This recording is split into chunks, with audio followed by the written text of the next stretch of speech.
All right, so your chemical reactions. Now think about this. You had vinegar. You had vinegar and you had baking soda. Two totally different things, right?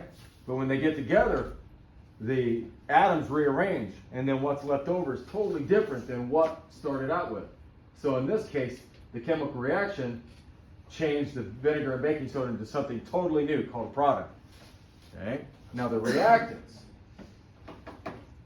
Vinegar, baking soda.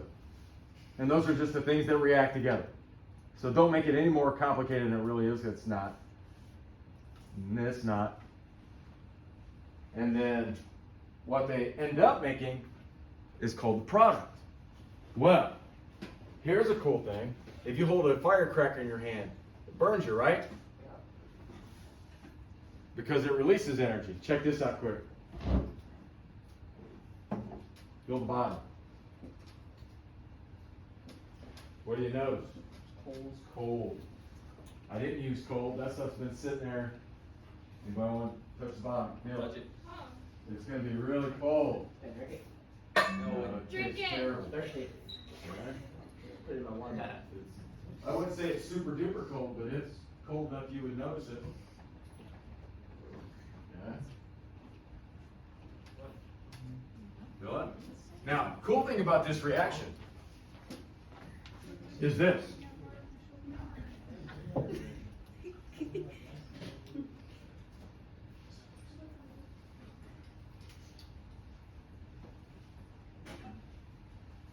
Is that when a firecracker goes off, that chemical reaction is going to release heat and light. So you see it.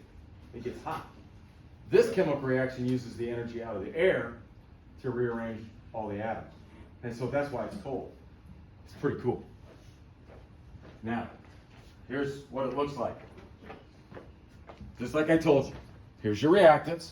Vinegar, baking soda. Then the product, look over there. Oh, CO2. Guess what put out the fire? CO2. That's your proof that that's one of the products. And guess what? CO2, if I would put it in a balloon and then I would drop the balloon, It would go straight down. it dropped like a rock. But here's what you got. It's not it. You can't really see it in here, but there's a type of salt in here. And then there's probably more water now than there is vinegar. It's changed it. So CO2 is a product, water, and then a salt, which is not like salt like you think. Anyway. All right. It's not a rock salt, it's a chemical salt. So Mr. Dobson's keys.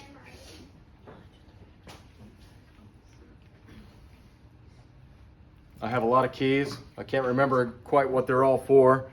But if I pick out, let's say, this one right here. Could I come to your house and use this to get into your front door? No. I couldn't use it to get in any of the doors, right? But yet, I could probably find where this key goes. And usually, now I want you to think of this, when you talk about enzymes, right? That's that protein that gets chemical reactions going quickly. What it works on is what's called a substrate. Just like a key works on a lock. And so for every key, there's one lock. That's why this will not work on your house. Yours will not work on mine. And so I want you to think of it this way. This is a picture of it. The easiest way to think about it. And when we did the lab the other day, where we took the discs and we dipped them into the yeast, and then we took the yeast disc, cover disc, and we put them into the hydrogen peroxide, then the catalase started working on the hydrogen peroxide. It started breaking it up. So check it out. See this right here? This would be your catalase. Remember, ASE at the end means it's an enzyme. Catalase. This is your H2O2. Now, when you guys put on gloves, you probably just don't slip them on and that's it. Here's why. If you're like me, you do it like this. You put the glove on, and then you make sure it fits better, right? You do that. Everybody does that when you put on gloves. What's happening is that this will only fit with this. So when this hydrogen peroxide locks down on it, it does this. It grabs onto it. And when it grabs onto it, it's able to break it up. Well, when you put the disc into the H2O2, the hydrogen peroxide, remember, you had a chemical reaction, oxygen was formed, and the disc shot up. And that's what we were measuring. How fast did it take it to go upward? And so here's your reactants. This is your reaction. There's your products. So this is an enzyme, only fits this, nothing else. And I don't know the exact number, but I bet that enzyme could probably break up 2,000 hydrogen peroxide molecules a second. I mean, that's how fast it goes, just like boom, boom, boom, boom, boom, it lets it go. And the enzyme never, ever goes away. It's still there. And it just happens really, really quick. Okay, any questions on enzyme, substrate? Guaranteed. There's like 3 questions on the test like that. On those particular topics. Okay. Last thing. And you're done with your notes until next week. Water. When I was your age, probably no different than you. You probably never thought, hey, what do I need water? Well, you get thirsty, right? Water is important. Water, for example, it has properties or attributes that make it help life form. So wherever there's water, there's probably life. So by the time you're my age, 20, 30 years from now, 30 years from now, they'll probably find life on Mars because they've already found water there. Well, look, there's 3 things here that make water important to life. One of them is this, the surface tension. Check out the spider, how he's floating on top. It's supporting all his weight because those water molecules, positive, negative charges, they don't like to separate from other water molecules. So it's kind of holding him up there. You know, we feel it like when I already told you when you do belly flops, you feel it. That's what you're feeling is the surface tension. You got to break through it. But if you're a tree and you got to get water from the roots, it's got to go up these really small tubes. And the water likes to stick to the tubes. But as it's drawn up, it doesn't fall back down because of that stickiness of water. That's the surface tension. Yeah. Another one. It dissolves things. It dissolves things. Like if you put salt in water and you stir it, the salt will disappear. You won't see the crystals anymore. It'll dissolve. Well, salt has a positive and negative end. Water has a positive and negative end. And so they tend to dissolve in water. Now, remember this? Remember it's oil and it's water? They never mix because that oil doesn't have a positive or negative end. Now, why is this important? Let's say Jacob goes to Rick's Pizza and he orders the meat lover and he eats the whole thing. Delicious.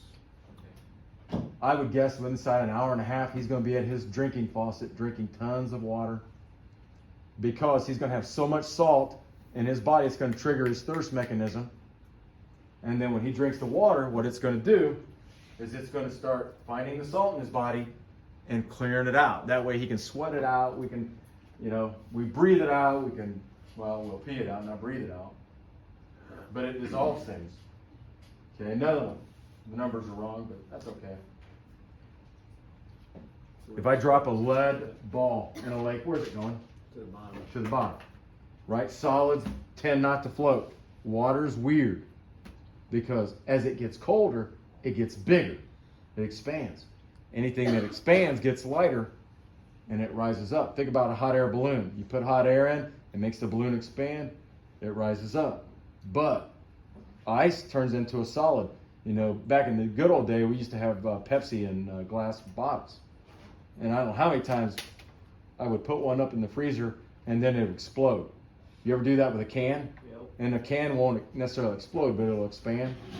Okay? And that's the water in it. The water expands and it floats up to the top. Now, why is that important?